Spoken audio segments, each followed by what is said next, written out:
If you want to get your life together, if you want a better life, if you want, Alexandria Ocasio-Cortez always talks about dignity and economic dignity.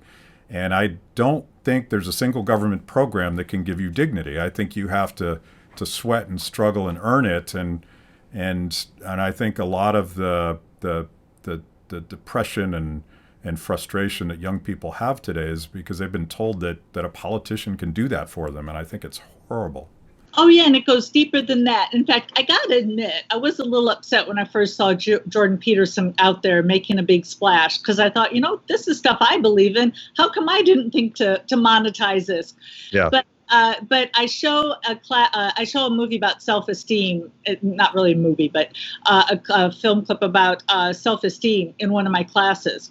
And they looked at it and they said, okay, what we need to do is give every kid a trophy. We need to tell everybody, aren't you wonderful? Aren't you great?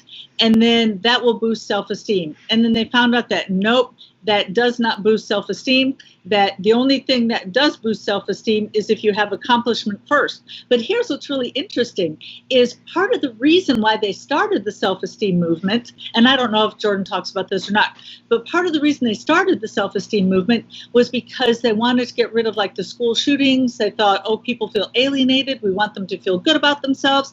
Well, then they did a study and they found out that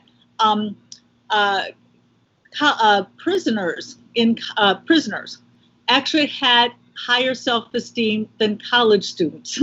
And basically, if you give somebody an inflated self-esteem, they're more likely to be aggressive, they're more likely to be violent, and they're more likely to trample other people's rights. So not only did it not work, it had the opposite effect. Yeah, I mean, that instinctually that makes a lot of sense to me, but that's fascinating that you have data to back it up. One more question before we get into the nuts and bolts of winning the nomination. I see that one of the courses you teach along the lines you were just talking about is pursuing happiness. Yes. And I love the idea that libertarianism is ultimately about respect and happiness and peaceful cooperation and all the beautiful things that people can do when those are the rules of the game. You're not paying us, but we're not paying you. But tell us what that class is all about. I'll send a tuition check to everybody in the mail. Yeah. Well, first of all, let me say the number one cause of happiness: social relationships.